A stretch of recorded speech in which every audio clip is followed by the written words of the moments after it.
La palabra, como nace un indígena y se dice que toma un asiento alrededor de fogón, ellos no dicen jiñoy, ellos dicen ñihuapuicá, o ñembo apuicá, silla o silleta, toma una silla alrededor del fuego. Y el fuego es la vida, el fuego nunca se tiene que apagar entre ellos, el fuego es la vida. Y se siente que allí están en grupo, están en un círculo, siempre estamos conversando en círculo. Y dice que en ese sentido, la persona que viene se incorpora a un cuerpo y es el alma. Y León Cabrera, que fue uno de los más grandes estudiosos de guaraní, decía que los indígenas tienen la idea que nosotros somos almas que dicen palabras, o palabras que vienen de las almas, ¿verdad? Y entonces, en ese sentido, ellos no hablan cuando nada tienen que decir. Y nosotros tenemos la costumbre de tratar de hablar, porque ¿qué habla que soy el indio? Pues no habla porque soy indio, ¿qué?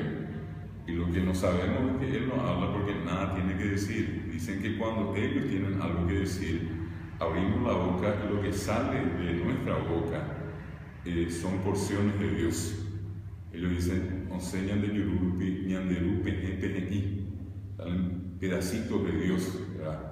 Y la palabra, ellos tienen que el que habla es un ñe-engatú, que en paraguayo es el parlanchín, el hablador, pero entre ellos ñe es palabra, engatú es perfecta. Lo que dice en realidad son palabras perfectas. Él no puede usar la palabra para maldecir, para decir cosas feas, para agredir a nadie. La palabra es sagrada, porque el que habla es Dios. No somos nosotros los que hablamos, habla Dios. Y ese es un concepto demasiado importante que ellos tienen en el profundo respeto a la palabra, porque dicen que cuando Ñanderu, papá de nombre, que fue el creador del mundo, el Dios guaraní, antes de crear las cosas materiales, creó lo que para nosotros, en términos cristianos, serían los 10 mandamientos. Para ellos fueron 3.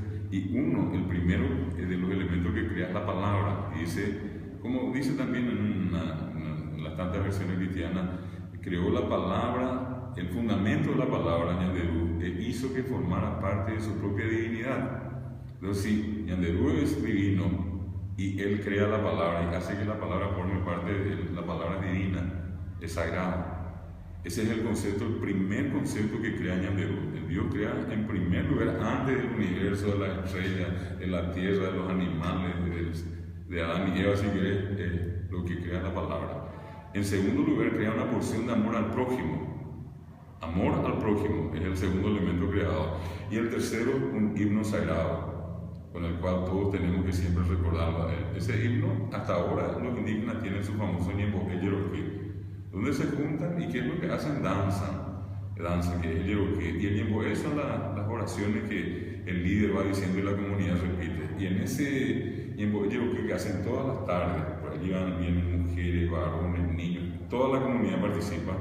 Ellos hacen un simulacro de las dificultades de la vida. Entonces el que va dirigiendo, va danzando, hacen unos movimientos todos juntos, uno detrás del otro. Y por ejemplo, en algún momento hay una dificultad y él como que retrocede, y después intenta pasar por abajo o por el otro lado y consigue superar la dificultad. Y va otra vez normalmente y se encuentra con otra dificultad, ¿verdad? Y debe ser un símil de que están peleando, un enemigo invisible. Y la vida para ellos es eso, ¿verdad? Continuamente. Pero la cuestión es que hay que saber descubrir el camino, ¿verdad? Ellos nunca jamás se quedaron allí a llorar sobre la leche derramada, sino que lo que hicieron, probaron por acá, no pudieron, probaron por abajo, tampoco, por el costado, y allí consiguieron superar la prueba. Ellos tienen la certeza de que todo se puede superar, pero para eso uno tiene que tener fe, y eso tiene que ver mucho con la espiritualidad. Crecer entre ellos es crecer en un marco optimista, ¿verdad?